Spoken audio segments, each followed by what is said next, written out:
Hello दोस्तों, मैं आशा करता हूँ आप लोग बहुत बढ़िया होंगे, मस्त होंगे, जबरदस्त होंगे और आप लोगों का प्रिपरेशन बहुत बेहतर ढंग से चल रहा होगा। और जैसा कि आप जानते हैं कि मैं आप लोगों के लिए मोस्ट इंपोर्टेंट प्रश्नों को लेकर के आता हूँ, जो कि आपको सीटेट पेपर 2 में बहुत पूछे जाते हैं। वही प्रश्न आपको केवीएस पीआरटी में भी पूछे जाते हैं और वही प्रश्न आपको बिहार स्टेट में पूछे जाते हैं और एमपी टेट में पूछे जाते हैं। तो चलिए हम लोग चलते हैं उन प्रश्नों की ओर। बहुत ही इंपॉर्टेंट है, आप इस वीडियो में बने रहिएगा अंत तक। तो चलते हैं हम लोग बिना विलंब के हुए हम लोग प्रश्नों की ओर चलते हैं। अब देखिए, ये आपका प्रश्न है। ऐसे प्रश्न आपको सी टेट, केवीएस और एस टेट में निश्चित है कि एक आपको पूछा जाता है, ठीक है। तो हम लोग चलते हैं और ऐसा ही वीडियो एक आपको बना हुआ है। यदि उस वीडियो को आप देखना चाहें तो उसका लिंक इस वीडियो के डिस्क्रिप्शन में दे दिया गया है, वहां से उस वीडियो को भी आप देख सकते हैं। तो चलिए इस प्रश्न को हम देखते हैं, ठीक है। कह रहा है कि चतुर्भुज के कोण यहाँ पर दिए हुए हैं और ये इस अनुपात में है। तब पूछ रहा है कि छोटे तथा सबसे बड़े कोण का अंतर क्या हुआ। ध्यान दीजिएगा, यहाँ पर ये चतुर्भुज है, ठीक है। ये चतुर्भुज है और इनके आपको दिए हुए कोण है और कोण है यहाँ पर क्या, 3 है, 5 है और 7 है और 9 के अनुपात में दिया हुआ है। तो आप जानते हैं कि चतुर्भुज के चारों कोणों का योग कितना होता है, 360 डिग्री होता है। तो जो यहाँ पर अनुपातिक राशि है ना, उनको हम लोग 3x 5x मान लेते हैं। इसको निकालने में आपको आसानी रहेगा। तो यहाँ पर इनको हम लोग जोड़ देंगे, ये कोण है अर्थात चारों कोणों का योग क्या होगा, 360 डिग्री के बराबर होगा। आशा है कि इतनी बात आपको आसानी से समझ में आ रही होगी, क्योंकि कोई भी चतुर्भुज होता है, चतुर्भुज के चारों कोणों का योग क्या होता है, 360 डिग्री होता है। अब इन्हें आप यहाँ से जोड़ लीजिए तो ये कितना होगा, 5 3 8 हो जाएगा, 8 7 15 हो जाएगा और 15 9 आपका कितना हो जाएगा, 24x हो गया। तो 24x बराबर कितना हो जाएगा आपका, 360 हो जाएगा। अब देखिए यहाँ से आप इसे कटा सकते हैं, 12 गुना के 24, 12 3 36 और 2 से कितना बार में कट जाएगा, टोटल 15 बार में कट जाएगा। अर्थात जो x की वैल्यू निकल के आई कितनी आई, 15 आई। लेकिन इस प्रश्न में कह रहा है कि सबसे बड़ा कोण और सबसे छोटा कोण का अंतर क्या होगा। तो सबसे बड़ा कोण क्या है, सबसे बड़ा कोण आपका ये है और सबसे छोटा कोण क्या है, सबसे छोटा कोण आपका ये है। तो इन्हीं का अंतर निकालना है, अर्थात 9x - 3x आपको निकालना है। तो 9x x का वैल्यू आप निकाल लिए हैं कि आपका 15 है। ध्यान दीजिए यहाँ पर, तो यहाँ पर क्या कीजिएगा, इनको घटा दीजिए। 9 में से 3 घटाए कितना आ जाएगा, 6x आ जाएगा। और यहाँ पर 6 में आपको 15 से गुणा कर देना है। तो 15 6 का कितना हुआ, 90 हुआ। तो ऑप्शन कौन सा है, ऑप्शन नंबर 1 है और यही इसका सही आंसर हो जाएगा।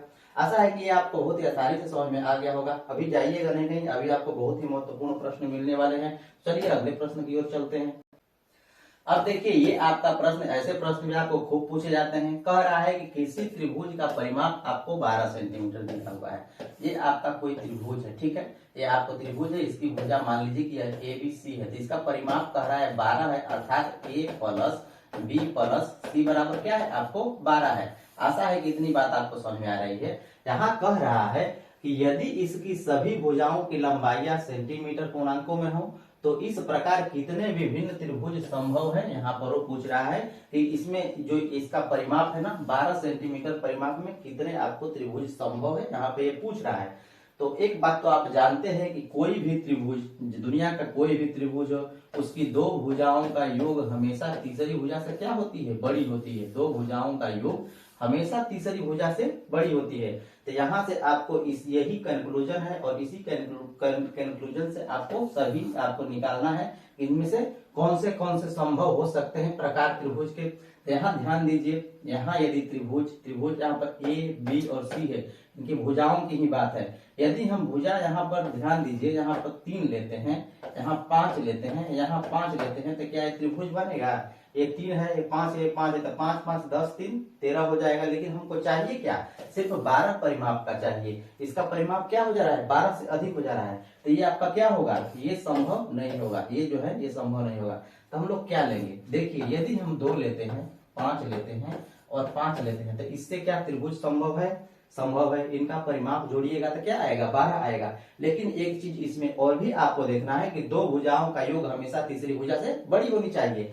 तो यहाँ पर देखिए ध्यान से, यदि हम 2 और 5 को जोड़ते हैं तो क्या होता है, 7, जो कि तीसरी भुजा से क्या होगा, हमेशा बड़ी होगा। या फिर 5 और 5 को जोड़ेंगे तो तीसरी भुजा से क्या होगा, 10 हमेशा बड़ा होगा। अर्थात ये जो इसका है ना पेयर ट्रिपलेट, अर्थात जो इनके भुजाओं का ट्रिपलेट है, ये सही है। अर्थात 12 सेंटीमीटर में इनको जोड़िएगा तो 12 सेंटीमीटर ही है। उसके अलावा क्या बन सकते हैं, ध्यान दीजिए, यदि हम यहीं पर लेते हैं, 3 लेते हैं, 4 लेते हैं और 5 लेते हैं, तो 5 4 9 3 12। ध्यान दीजिएगा यहाँ पर 5 4 9 3 12। और इनके दो भुजा को जोड़िए, क्या तीसरी भुजा से बड़ी आ रही है? बड़ी आएगी। 4 3 7 जो कि 5 से बड़ी है, 5 4 9 जो कि 3 से बड़ी है। आशा है कि ये भी आपको आसानी से समझ में आ रहा होगा। 5 3 8 जो कि 4 से आपको बड़ी है, तो ये भी क्या है आपका संभव है। ये त्रिभुज भी आपको बन सकता है, जिसकी इनको सबको जोड़िएगा तो इसका जो आपका परिमाप आएगा 12 ही आएगा। उसी तरह से एक और आपको पेयर संभव होगा, वो क्या होगा? ध्यान दीजिएगा यहाँ पर, यदि आप यहाँ पर 4 4 रखते हैं, 4 4 और 4 रखते हैं, ठीक है, अर्थात तीनों भुजाएं क्या होगी उसकी बराबर हो जाए, तो उस स्थिति में भी ये त्रिभुज संभव होगा कि कोई भी दो भुजा को जोड़िएगा तो हमेशा तीसरी भुजा से क्या होगी? बड़ी होगी, और तीनों भुजाओं को जोड़िएगा तो क्या होगी? 12 के बराबर होगी, अर्थात ये भी पेयर क्या है आपको संभव है। अब इसके अलावा चाहे कोई भी आप पेयर बना लें, ये संभव नहीं हो सकता, सिर्फ 3 ही इसमें संभव है। तो ऑप्शन कौन सा है? 3, ऑप्शन नंबर 3 है, यही इसका सही आंसर है। उसके अलावा आप चाहे कोई भी चेक कर सकते हैं, मान लीजिए 1 रख लिए, 7 रख लिए, अब 7 1 8 हो गया, 4 हो गया, तो क्या है संभव है? नहीं संभव है। कैसे नहीं? देखिए 7 4 जोड़िएगा तो 11 1 से क्या हो जाएगा? बड़ा हो जाएगा। लेकिन यदि हम यहीं पर 4 और 1 को जोड़ते हैं, 4 और 1 को जोड़ेंगे तो क्या आएगा? 5 आएगा, और 5 क्या 7 से बड़ा होगा? नहीं होगा। तो इसलिए ये क्या होगा? ये संभव आपका नहीं होगा। सिर्फ यही 3 कंडीशन में इसको आपको फुलफिल कर पाएंगे, तो ऑप्शन नंबर 3 इसका सही आंसर हो जाएगा। आशा है कि आपको ये आसानी से समझ में आ गया होगा। तो चलिए हम लोग अगले प्रश्न की ओर चलते हैं।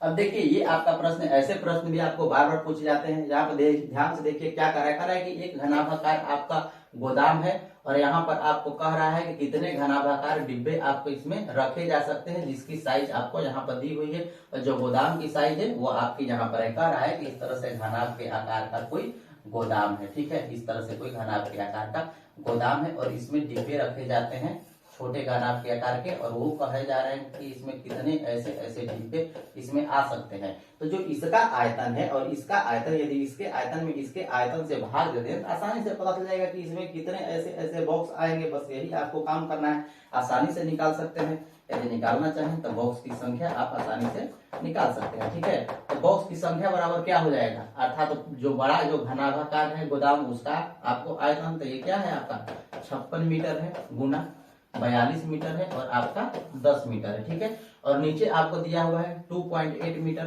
2.8 मीटर गुना 2.5 मीटर और गुना 70 सेंटीमीटर यहाँ पर है। तो 70 सेंटीमीटर क्या है? सब मीटर में है, तो इसको आप मीटर में चेंज कीजिएगा तो क्या हो जाएगा? 70 बटा क्या आपका 100 हो जाएगा, अर्थात 0.7 मीटर। तो ये हो जाएगा आपका 0.7 मीटर।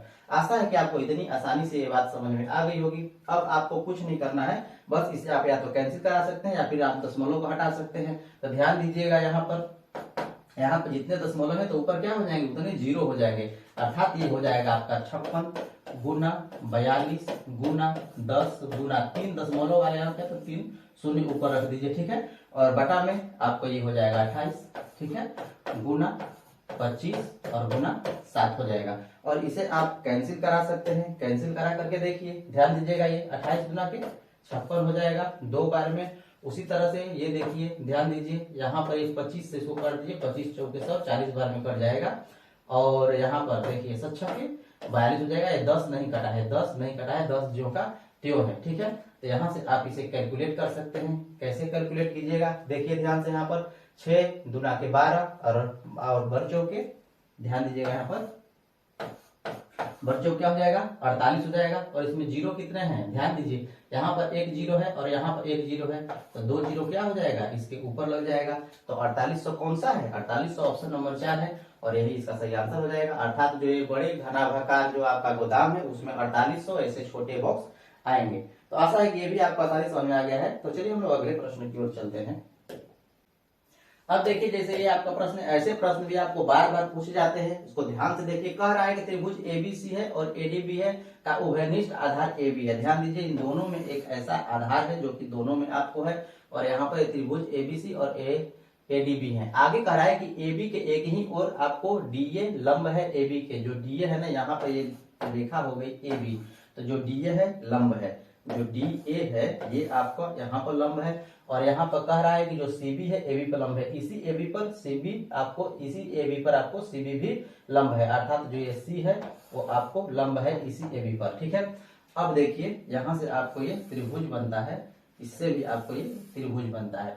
अब देखिए आगे क्या कर रहे हैं, AC बराबर है BD के, जो AC है ना वो BD के बराबर है, अर्थात जो ये भुजा है ना इस भुजा के बराबर है। इतनी बात आपको समझ में आ गई। यहाँ पर है कि निम्न में से कौन सा सत्य है, कौन सा इसमें से सत्य है, वो कथन आपको यहाँ पर बताना है। तो ध्यान दीजिएगा यहाँ पर एक बात कि यहाँ पर जो ये वाली लाइन है ना इन दोनों त्रिभुजों में कॉमन है, ये वाली जो लाइन है वो दोनों त्रिभुजों में आपको कॉमन है। और यहाँ पर आपको और भी कुछ कह रहा है, यहाँ पर लंब की बात कर रहा है, ये जो दोनों भुजाएं है ना यहाँ पर आपको लंब है, ये दोनों भुजाएं आपको लंब है। तो यहाँ पर कह रहा है कि जो ABC, सब में देखिए ABC है, सब में क्या है आपको ABC है, तो आपको कंपेरिजन किससे करना है, ABC से, अर्थात कंपेरिजन इस तरह से आपको करना है ABC से, ठीक है। और यहाँ पे कह रहा है कि सभी त्रिभुज क्या है, कॉन्ग्रुएंस है, अर्थात सर्वांग सम है। ये जो चिन्ह होता है वो सर्वांग सम का चिन्ह होता है, सर्वांग सम। सर्वांग सम का अर्थ होता है सर्व अंग सम, अर्थात सभी अंग इसके समान है, अर्थात ये भुजा इस भुजा के बराबर हो जाए, ये भुजा इस भुजा के बराबर हो जाए, ये भुजा इस भुजा के बराबर हो जाए, तो क्या कहलाएंगे, वो दोनों त्रिभुज क्या होंगे, सर्वांग सम त्रिभुज कहलाएंगे। तो यहाँ पर यही पूछ रहा है कि ABC किसके सर्वांग सम है, ये आपको बताना है। तो यहाँ ध्यान दीजिएगा, यहाँ पर त्रिभुज की बात हो रही ABC की, सब में ABC कॉमन है, तो यहाँ पर बात हो रही है ABC। तो ये दोनों भुजाएं क्या है आपको कॉमन है, और ये देखिए ये भुजा कॉमन है, तो यहाँ पर क्या है 90 डिग्री कोण है, तो ये भुजा ABC इधर से इस तरह से चल रहा है ना, ये इस तरह से चल रहा है, अर्थात जब ये भुजा कॉमन है, ये भुजा बराबर है, ये 90 डिग्री, तो ये भी भुजा क्या होगी, इस भुजा के आपको बराबर होगी। तो ये ABC सर्वांगसम होगा इस त्रिभुज के, तो इस त्रिभुज का नाम क्या है वही यहाँ पर आपको बताना है। तो ये त्रिभुज ध्यान दीजिएगा, यहाँ से जो इसकी जो गणना हो रही है ABC की, इस छोटे कोण से हो रही है, जो त्रिभुज है ना वो इस तरह से है, यहाँ पर जो त्रिभुज है इस तरह से चल रहा है, अर्थात ABC, तो जो इसकी गणना होगी ना यहाँ से होगी, इस छोटा जो कोण है यहाँ से इसकी आपको गणना होगी, ठीक है ना। तब ये दोनों क्या आएंगे आपको सर्वांग सम होंगे। तो जो त्रिभुज ABC है, जो त्रिभुज आपका ABC है वो सर्वांग सम आपका होगा किस त्रिभुज के, यही पे बताना है। तो वो त्रिभुज होगा BAD, ये इस तरह से चल रहा है ना, तो आपको इस तरह से कोण जो है ये वाला है, और ये वाला कोण आपका इस तरह से, ये इस तरह चल रहा है, तो ये वाला भी क्या होगा इस तरह से चलेगा, अर्थात BAD जो आपको त्रिभुज बनेगा, त्रिभुज BAD के आपका सर्वांग सम होगा। तो कौन सा ऑप्शन है BAD, ABC सर्वांग सम है BAD, अर्थात ऑप्शन नंबर 4 इसका सही आंसर हो जाएगा। आशा है कि ये भी आपको आसानी से समझ में आ गया होगा। अब इस त्रिभुज में ये भुजा इसके बराबर हो जाएगी, ये भुजा इसके बराबर हो जाएगी, और इस तो दोनों में कॉमन है ही, ठीक है। तो त्रिभुज क्या हो जाएंगे, सर्वांग सम हो जाएंगे। तो चलिए हम लोग अगले प्रश्न की ओर चलते हैं। अब देखिए ये आपका प्रश्न, ऐसे प्रश्न भी आपको बार बार पूछे जाते हैं। कह रहा है कि ये त्रिभुज की भुजाएं हैं, तो इनमें से कौन सा समूह संपूर्ण त्रिभुज का बनता है, वो आपको यहाँ पर बताना है कि कौन सा संपूर्ण त्रिभुज का समूह है। तो ध्यान दीजिए, ये है भुजा, ये है भुजा, ये है भुजा, तो ये भुजा है, अर्थात संपूर्ण त्रिभुज क्या कहता है, संपूर्ण त्रिभुज कहता है कि कर्ण का वर्ग जो होता है ना, लंब का वर्ग प्लस आधार के वर्ग के बराबर होता है। इतनी बात तो आप जानते ही है ना। तो यहाँ पर देखिए, यहाँ पे ये भुजा है 20, और इसका स्क्वायर कीजिएगा तो ये हो जाएगा 400। दूसरी भुजा है 22, 22 का स्क्वायर कीजिएगा तो क्या हो जाएगा 484 हो जाएगा। उस तरह से आप 24 का स्क्वायर कीजिएगा तो 576 हो जाएगा। तो आप कोई जो बड़ी भुजा है वो दो छोटी भुजा का जोड़ने उसके बराबर हो रहा है, नहीं हो रहा है, तो ये ऑप्शन क्या हो जाएगा आपका गलत हो जाएगा। अब उस तरह से देखिए आपका दूसरा ऑप्शन है, कर रहा है कि 15 सेंटीमीटर, तो 15 सेंटीमीटर अर्थात उसका स्क्वायर कीजिएगा तो क्या आ जाएगा 225 आएगा। उसी तरह से आपका 32 है तो ये आपका 1064 हो गया। अब उसी तरह से यहाँ पर 37 है तो 37 का स्क्वायर आप कर लीजिए, यहाँ पर 37 का स्क्वायर कीजिएगा तो 7 49, 17 के 21, 17 के 21, 21 गुना के 42, 42 4, 46 के लिए 6 बचा, कितना 4 3 के 9 4 13, अर्थात ये हो जाएगा 1369। अब इनको जोड़िए, इनको जोड़िएगा तो क्या इसके बराबर होगा, नहीं होगा 1369, तो ये भी क्या हो जाएगा आपका, ये भी ऑप्शन आपका गलत हो जाएगा। उसी तरह से इसको चेक कर सकते हैं, तो इसको चेक कर सकते हैं तो ये हो जाएगा 121, और यहाँ पर आप 60 करेंगे तो ये हो जाएगा 3600, और इस 61 का करेंगे तो 61 का करना आप जानते हैं कि 61 में 61 से गुणा कीजिए। कैसे कीजिएगा, एक में कीजिएगा तो 1 हो जाएगा, 6 6 12 के लिए 2 बचा, कितना 1 से जाके 36 से 37, अर्थात ये हो गया आपको 3721। अब देखिए इन दो भुजा को आप जोड़िएगा तो इस भुजा के क्या हो जाएगा, बराबर हो जाएगा। इन दो भुजाओं को जोड़िएगा तो इसके बराबर हो जाएगा, अर्थात क्या होगा, यही ऑप्शन इसका राइट हो जाएगा। तो आशा है कि ये भी आपको आसानी से समझ में आ गया होगा। तो तीसरा ऑप्शन कौन सा है, ऑप्शन नंबर 4 में है। तो चलिए हम लोग अगले प्रश्न की ओर चलते हैं। इससे भी इम्पोर्टेंट प्रश्न आपको इसमें है, तो आप बने रहिएगा, अभी आप कहीं जाइएगा नहीं। अब देखिए जैसे ये आपका प्रश्न है, कह रहा है किसी लंबवृत्तीय बेलन के आधार की परिधि आपको वहां पर दिया हुआ है। यहाँ पर कह रहा है कोई बेलन है इस तरह से, ठीक है ना, और इसकी जो आधार की परिधि है वो आपको जो ये वाली है वो आपको दिया हुआ है, यहाँ पर क्या है 528 दिया हुआ है, ठीक है। तो कह रहा है कि इसकी ऊंचाई 2 मीटर है, जो इसकी ऊंचाई है ना वो आपको 2 मीटर है। तो बेलन का आयतन इसका क्या होगा वो आपको निकालना है। तो आयतन निकालने के लिए आपको पहले त्रिज्या निकालनी होगी। त्रिज्या कैसे निकालिएगा, तो जो वृत्त है ना, वृत्त की परिमिति आप जानते हैं ना कि वृत्त की परिमिति क्या होती है, 2 पाई आर होती है वृत्त की परिमिति। और यहाँ पर दिया हुआ है कि जो इसकी परिमिति कितनी है 528 है, ये आपका हो गया 528 बराबर हो जाएगा 2 पाई का अर्थ क्या हुआ 22 बटा के साथ हुआ, ठीक है ना। तो ये हो गया आपका 22 बटा के साथ, और आर को आपको निकालना है। आशा है कि इतनी बात आपको समझ में आ रही है। अब ध्यान दीजिए, इसलिए आर की यदि हम बात करें तो आर क्या हो जाएगा, ये है इधर गुणा की ओर चला जाएगा, अर्थात 528 गुना 7 हो जाएगा और बटा के 2 गुना 22 हो जाएगा। आशा है कि इतनी बात आपको समझ में आ गई। अब देखिए प्रश्न में यहाँ पर आपको कह रहा है कि इसका आयतन, तो जो यहाँ पर जो बेलन का आयतन होता है वो आयतन क्या होता है, आयतन पाई आर स्क्वायर एच होता है, पाई आर स्क्वायर एच।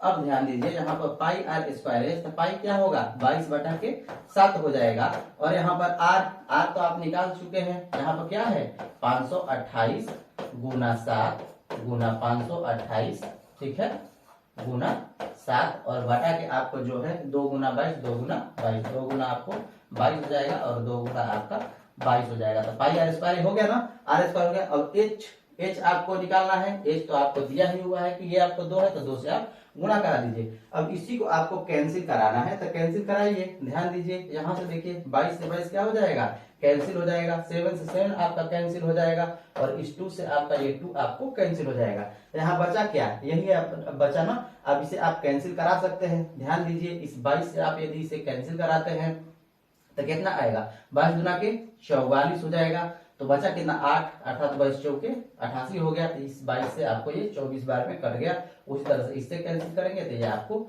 12 हो जाएगा। अर्थात अब आपको सिर्फ गुणा किससे करना है, 12 गुना 7 गुना 528, ठीक है। इनसे आपको गुणा करा लीजिएगा। तो गुणा कराइएगा तो कौन सा ऑप्शन आएगा, हमको लग रहा है कि यही ऑप्शन आएगा, ऑप्शन नंबर 4, वह इसका सही आंसर हो जाएगा। लेकिन यहाँ पर ध्यान दीजिए, यहाँ पर कह रहा है कि मीटर में है और आयतन भी आपको यहाँ पर निकालना है। तो मीटर क्यूब में ही आपको आयतन निकलेगा इतना में। तो आशा है कि आपको ये आसानी से समझ में आ गया होगा। लेकिन यहाँ पर एक बात आप ध्यान दीजिएगा, एक यहाँ पर गलती हो चुकी है। यहाँ जो है आपको ये सेंटीमीटर है ना, इस सेंटीमीटर को आपको मीटर में चेंज करना पड़ेगा। मीटर में चेंज करने के लिए क्या करना पड़ेगा, आपको 100 से भाग देना पड़ेगा। 100 से भाग दीजिएगा तब वो आपको मीटर में चेंज होगा। अर्थात जो यहाँ पर है ना, यहाँ पर 100 गुना 100 करना पड़ेगा, क्योंकि आपको 528 क्या है 2 बार है। तो यहाँ पर 100 गुना 100 से यहाँ पर भाग आपको देना पड़ेगा, ठीक है। यहाँ पर आपको ये भाग देना पड़ेगा। यहाँ पर भी आपको 100 गुना में रहेगा। यहाँ पर एक बात ध्यान दीजिएगा, यहाँ 100 गुना 100 रहेगा, क्योंकि इसको मीटर में वो सेंटीमीटर में नहीं हमने ध्यान दिया है। तो बस इसको गुणा करके इसमें से इतना से भाग दीजिएगा, तो ऑप्शन नंबर 4 ही इसका आंसर हो जाएगा। आशा है कि ये भी आपको बहुत ही आसानी से समझ में आ गया होगा। तो चलिए हम लोग अगले प्रश्न की ओर चलते हैं।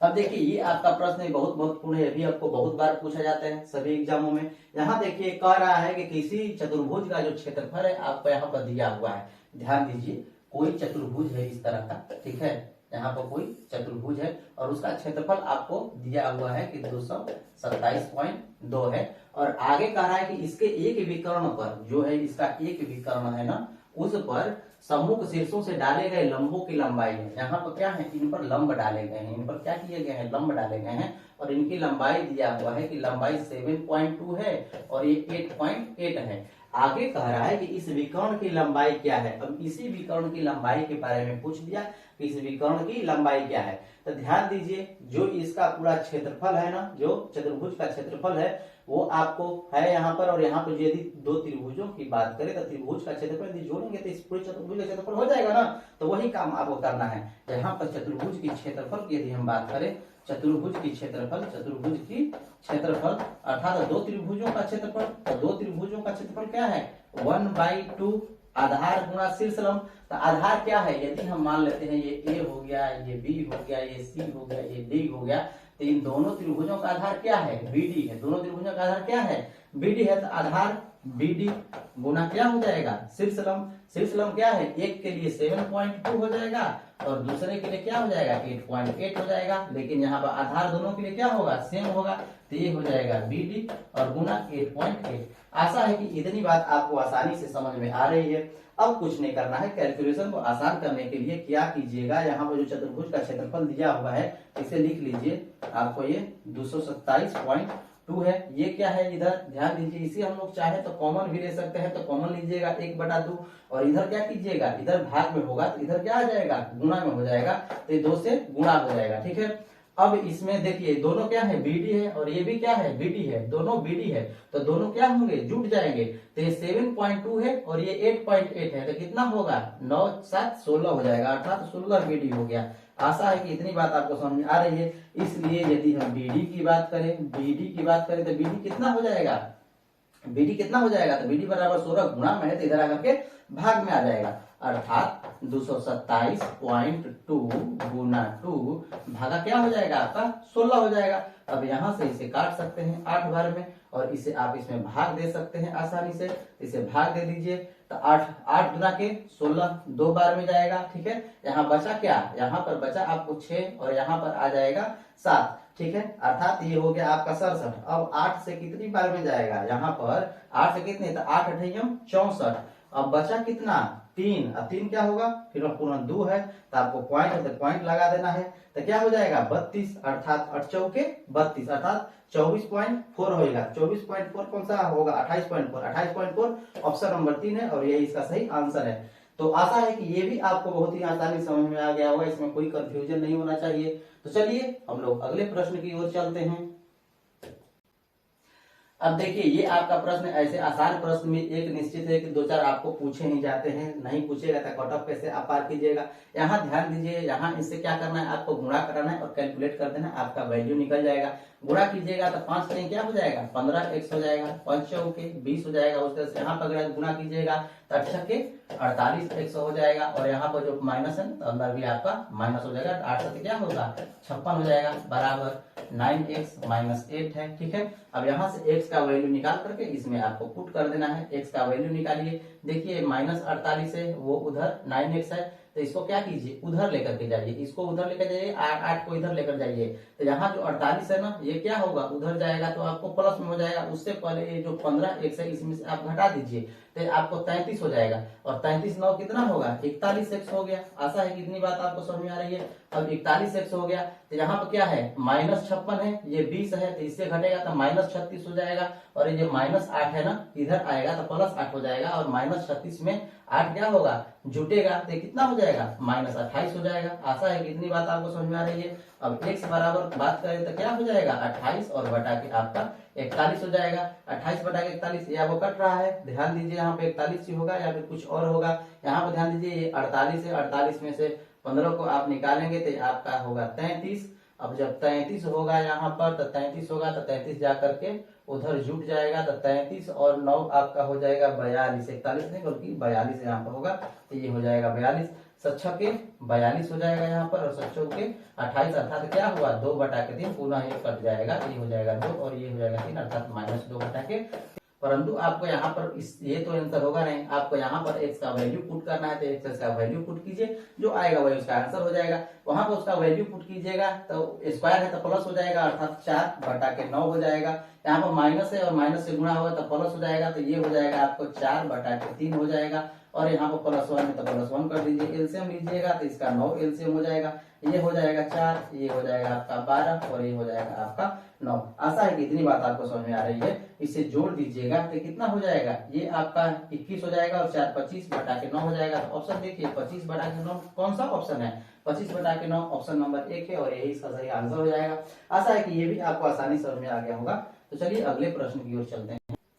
अब देखिए जैसे ये आपका प्रश्न है, ए का वैल्यू दिया हुआ है, बी का वैल्यू दिया हुआ है और सी का वैल्यू दिया हुआ है और इनमें इसको पुट करना है और कैलकुलेट करना है। इसे आप आसानी से कैलकुलेट कर सकते हैं, आप इसे कैलकुलेट कर लीजिएगा। अब हम चलते हैं अगले प्रश्न की ओर। अब देखिए ये आपका प्रश्न है, बहुत ही महत्वपूर्ण प्रश्न है, इसको आपको सोल्व करना है तो यहाँ पर एक फॉर्मूला का यूज होगा, उस फॉर्मूला का आप याद रखिए। यदि यहाँ पर एक क्यू हो, माइनस है बी क्यू हो, या फिर प्लस में पहले देख लीजिए तो इसका क्या होता है फॉर्मूला, इसका फॉर्मूला होता है a plus b into a square minus a b plus b square, और उसी पर जगह पे यदि यहाँ पर a cube minus b cube हो जाए तो क्या होगा formula, a minus b into a square plus a b plus b square, इसका फॉर्मूला होता है। और इसी का यहाँ पर यूज करना है और इसे आसानी से आप निकाल सकते हैं।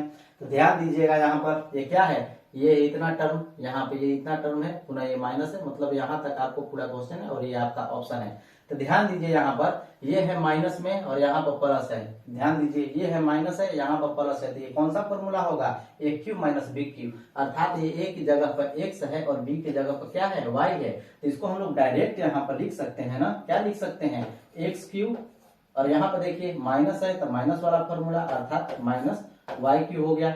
उसी तरह से अब इस पार्ट में देखिए यहाँ एक्स प्लस वाई है और अंदर माइनस है, तो यहाँ जब ए प्लस बी है तो अंदर क्या हो, माइनस है, अर्थात A cube plus B cube वाला फॉर्मूला, अर्थात कहने का अर्थ है ये क्या हो जाएगा, X cube plus Y cube वाला यहाँ पर फॉर्मूला यूज हो जाएगा और इसका वैल्यू इतना हो जाएगा। अब आगे देखिए यहाँ कह रहा है कि X plus Y into X square minus Y square, इसको क्या कीजिए, गुणा करा दीजिए, तो अलग यहाँ पर जो बाहर है ना ये माइनस है तो माइनस को वहां पर रख दीजिए, तब गुणा कराइए, नहीं तो आपसे गलत हो जाएगा। ध्यान दीजिए यहाँ पर कीजिएगा तो क्या हो जाएगा, एक्स स्क्वायर में एक्स से गुणा कीजिएगा तो एक्स क्यूब होगा, इस एक्स से वाई स्क्वायर में कीजिएगा तो क्या हो जाएगा, माइनस एक्स वाई स्क्वायर हो जाएगा, और उसी तरह से अब वाई से गुणा कीजिएगा तो क्या होगा, प्लस वाई एक्स स्क्वायर हो जाएगा, और यहाँ पर वाई से वाई में कीजिएगा तो माइनस वाई क्यूब हो जाएगा। ठीक है, आशा है कि इतनी आपको आसानी से समझ में आ रही है। अब इसी को आप कैलकुलेट कीजिए, ध्यान दीजिए वाई क्यूब से वाई क्यूब कट जाएगा। ठीक है, अब यहाँ पर देखिए ये एक्स क्यू है ना, तो ये जो माइनस अंदर मल्टीप्लाई होगा तो एक्स क्यू को भी काट देगा। ठीक है, तो यहाँ पर बचा क्या, यहाँ पर बचा है एक्स क्यू, अब माइनस अंदर मल्टीप्लाई होगा तो सारे अंदर के चिन्ह क्या होंगे, बदल जाएंगे, तो माइनस वाले प्लस हो जाएंगे और प्लस वाले माइनस हो जाएंगे, तो एक्स वाई स्क्वायर, ये प्लस है तो माइनस हो जाएगा, वाई एक्स स्क्वायर और माइनस है तो क्या हो जाएगा, प्लस हो जाएगा, वाई क्यू हो जाएगा। आशा है कि इतनी बात आपको समझ में आ रही है। अब ध्यान दीजिएगा इसमें ये क्या है आपको, अब ऑप्शन में क्या है देखिए, X cube Y cube, x cube Y cube इस तरह से है, तो ये एक्स क्यू है वो क्या है, वाई क्यू है, तो एक्स क्यू वाई क्यू आप इसे कॉमन ले लीजिए, यहाँ पर जो है ना X cube plus Y cube लिख सकते हैं। ठीक है, अब ध्यान दीजिए यहाँ पर ये दोनों है, इनमें कॉमन क्या है, एक्स है वाई है, एक्स है वाई है, तो एक्स और वाई को क्या कीजिएगा, कॉमन ले लीजिए। एक्स वाई को जब कॉमन लीजिएगा तो क्या बचेगा, यहाँ से एक्स खत्म, यहाँ पर एक वाई आपका भी बचेगा, तो वाई हो जाएगा माइनस, यहाँ से क्या होगा, यहाँ पर क्या होगा, ध्यान दीजिए यहाँ से आपको एक्स वाई खत्म तो वाई तो पूरा खत्म हो जाएगा, लेकिन अभी भी क्या बचेगा, एक्स बचेगा, और यही जो ऑप्शन में होगा वही उसका सही आंसर होगा। तो ध्यान दीजिए ये x cube plus Y cube, x cube plus Y cube plus x y और y minus x, option number 4 है, ये इसका सही आंसर है। तो आशा है कि ये भी आपको बहुत ही आसानी से समझ में आ गया होगा। तो चलिए हम लोग अगले प्रश्न की ओर चलते हैं, बहुत महत्वपूर्ण प्रश्न है। अब देखिए ये आपका प्रश्न कर रहा है कि निम्न आंकड़ों के लिए माध्यक, बहुलक, परिसर, आपका इन तीनों क्या करना है, आपको माध्य निकालना है। तो माध्यक आप जानते हैं कि जो बीच में होता है ना, बीच में कहने का अर्थ क्या है, इसे या फिर घटते क्रम में सजाइए या फिर बढ़ते क्रम में सजाइए, दोनों में से किसी एक क्रम में सजाइए, बढ़ते क्रम में सजाइए या फिर घटते क्रम में सजाइए, और उसके जो बीच में आएगा वही उसका क्या होगा, माध्यक होगा। तो आप निकाल सकते हैं कि इसका माध्यक आपको क्या होगा। उस तरह से बहुलक, तो कौन सबसे अधिक संख्या में है वही इसका बहुलक होगा। तो यहाँ पर बहुलक कौन होगा, देखिए 25 आपको सबसे अधिक संख्या में है, तो यदि बहुलक की इसकी बात करें तो बहुलक आपका 25 हो जाएगा। और परिसर की बात करें तो उच्च सीमा माइनस निम्न सीमा, तो इसमें सबसे बड़ी संख्या क्या है, सबसे बड़ी संख्या आपको दिख रही है कि 50 है, और सबसे छोटी संख्या आपकी 0 है। तो यहाँ पर इसके परिसर की यदि हम बात करें तो परिसर क्या हो जाएगा, 50 माइनस 0 अर्थात क्या हो गया, 50 हो गया। ठीक है, आप इसे बना सकते हैं, मैं सिर्फ आपको इसको समझा दे रहा हूँ, अपने आप से इसे कर लीजिएगा। यहाँ माध्यक है तो जो बीच में आएगा वही इसका माध्यक होगा। तो माध्यक कौन सा इसमें बीच में आएगा उसको आप चेक कर लीजिएगा और उसे निकालिएगा, तो आसानी से निकल जाएगा। आशा करता हूँ कि ये तो आप कर ही सकते हैं, आसानी से कर सकते हैं, और जो आएगा उन सभी का आपको क्या करना है, माध्य करना है। और माध्य निकालना तो आप जानते ही हैं कि माध्य क्या होता है, माध्य प्रेक्षणों का योग, प्रेक्षणों का योग होता है। ठीक है, प्रेक्षणों का योग बटा के प्रेक्षणों की संख्या होती है, उनकी जो संख्या है वो संख्या होती है। बस यहाँ पर तो कितने होंगे, 3 होंगे, 3 प्रेक्षण होंगे। एक प्रेक्षण आपका हो जाएगा यहाँ पर 25 हो जाएगा, दूसरा आपका हो जाएगा 50, और तीसरा जो माध्यक है उसे निकाल लीजिएगा कौन बीच में आ रहा है, और बटा में कर दीजिएगा 3, और जो आंसर आएगा वही उसका सही आंसर हो जाएगा। मैं तो आशा करता हूँ कि इसमें जो आंसर आना चाहिए वो आपका आना चाहिए, ऑप्शन नंबर यहाँ पर ये आना चाहिए। इसका इसमें कोई है 24 है, कोई 24, ध्यान दीजिए यहाँ पर 24, हाँ 24, इसके मध्य में आपको 24 आएगा, इसके मध्य में जो है ना वो आपको 24 आएगा, जो मध्य वाली संख्या है 24 आएगा, और ये हो जाएगा आपका 99, 99 बटा के 3 अर्थात 33 आ जाएगा टोटल। तो ऑप्शन नंबर 4 ही इसका सही आंसर होगा। आशा है कि इतना तो आप कर ही सकते हैं, तो मैं विश्वास करता हूँ कि आप इसे कर लेंगे। तो मैं आशा करता हूं कि आपको ये क्लास बहुत बढ़िया लगा होगा। यदि बढ़िया लगा होगा तो लाइक से सब्सक्राइब जरूर कर दीजिएगा, और अपने दोस्तों में भी शेयर कर दीजिएगा। इस तरह की वीडियो के लिए चैनल को सब्सक्राइब भी कर दीजिएगा। तो चलिए हम लोग मिलते हैं नेक्स्ट वीडियो में, इंटरेस्टिंग प्रश्नों को लेकर के पुनः आएंगे।